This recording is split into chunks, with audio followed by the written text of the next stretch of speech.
تو یہ زبردست قسم کی یکجہتی تھی، یگانگت تھی، لیکن آئینی بینچ کی طرف سے ایسے موقع پر فیصلہ کر دیا گیا، وہی جو ملٹری کورٹس میں سیویلینز کا ٹرائل ہے، جناب امین الدین صاحب کی سربراہی میں فیصلہ ہوا اور بحال کر دیا گیا وہ قانون جو ملٹری کورٹس بنانے کے حوالے سے تھا، جس میں سیویلینز کا ٹرائل ہونا ہے۔ اس حوالے سے 2 ججوں کی طرف سے اس کی مخالفت کی گئی، ایک تو مندو خیر ہیں اور دوسرے بھی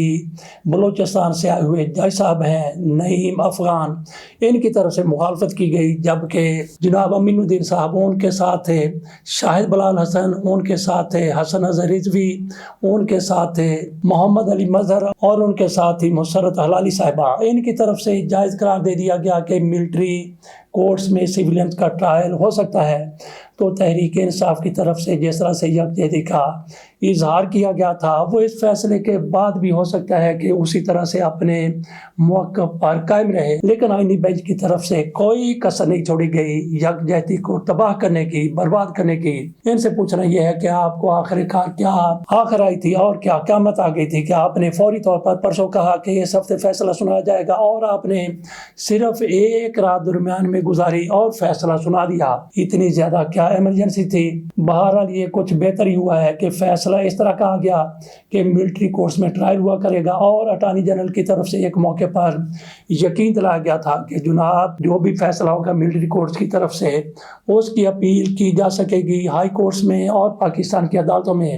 لیکن اب کہا گیا ہے کہ نہیں، ایسا نہیں ہوگا۔ اب اپیل کا حق نہیں دیا گیا، بلکہ اس بینچ کی طرف سے کہا گیا ہے کہ آئین میں ترمیم کرتے ہوئے لوگوں کو حق دیا جائے کہ وہ کورٹس میں جا سکتے ہیں فوجی فیصلے کے خلاف۔ تو ویسے میرا خیال ہے کہ فوجی عدالتوں میں اگر کیس جاتے ہیں، ان سے تو بہت بہتر ہے، ایسی عدالتوں سے بہت بہتر ہے جو کسی کے کہنے پر ایسے بڑے بڑے فیصلے کر دیتی ہیں جو لوگوں کی زندگیوں سے بھی وابستہ ہوتے ہیں۔ ملٹری کورٹس میں فیصلے ہوتے ہیں 1 مہینے میں، 2 مہینے میں، بلکہ چند دن میں فیصلے ہو جاتے ہیں، اور اپیل کا حق ہوتا ہے آرمی چیف کے پاس۔ اگر یہ حق کورٹس کو دے دیا جائے تو یہی عدالتیں بہت بہتر ہیں، کیونکہ فیصلے فوری طور پر ہو جایا کریں گے، اور پھر ہائی کورٹ میں، سپریم کورٹ میں یا کسی بھی کورٹ میں اپیل کا حق ہوگا، نظر ثانی کا حق ہوگا، اور وہاں سے وہی فیصلے آئیں گے جو حق اور سچ کے مطابق ہوں گے۔ ان سے تو جان چھوٹ جائے گی جو کمپرومائز ہو کے جج صاحبان فیصلے کرتے ہیں۔ باقی تھوڑی سی بات کر لیتے ہیں سلامتی کمیٹی کے اجلاس کی۔ شہباز شریف صاحب نے اس کی صدارت کی، اس میں پاک فوج کو مکمل اختیار دے دیا گیا، نہ صرف پاک فوج کو بلکہ ساری افواج کو یہ اختیار دے دیا گیا ہے کہ وہ جیسا مناسب سمجھے جنگ کے دوران، جب تک بھارت کے ساتھ کشیدگی ہے، کوئی بھی مناسب وہ فیصلہ کر سکتے ہیں۔ اس کے ساتھ ساتھ پاک فوج کو اس میں سراہا گیا کہ ان کی طرف سے بڑا ہی زبردست قسم کا اقدام کیا گیا ہے، بھارت کو 2 ٹوک قسم کا جواب دیا گیا ہے، پاکستان کی فتح کا راستہ ہموار کیا گیا ہے۔ تو یہ سارا کچھ کہا گیا، لیکن یہاں پہ سوچنا یہ ہے کہ کیا شہباز شریف صاحب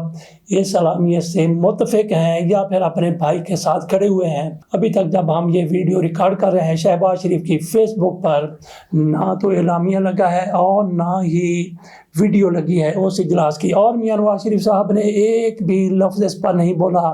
اسی طرح سے ان کی سپوتری نے بھی کوئی بیان بھارت کے خلاف، مودی کے خلاف نہیں دیا۔ مکمل خاموشی ہے ان کے ہاں۔ تو اس کو کیا کہا جائے، کیا سمجھا جائے، کیا بولا جائے؟ باقی چلتے چلتے تھوڑی سی بات کر لیں کہ مجھے کیسے پتا چلا کہ جنگ لگ گئی ہے۔ رات کی میری کوئی طبیعت بہتر نہیں تھی، تو میں پہلے ٹائم ہی سو گیا تھا۔ تو صبح جب میں جاگا ہوں تو بچوں کی طرف سے کہا گیا، 4 بچے ہیں اسکول جانے والے، چاروں نے آ کر بتایا کہ آج اسکول سے چھٹی ہے، پاکستان اور انڈیا کی جنگ لگ گئی ہے، اس لیے آج ہماری چھٹی ہے۔ بچے خوش ہو رہے تھے، بچوں کو نہیں پتا کہ جنگ کیا ہوتی ہے، انہیں اپنی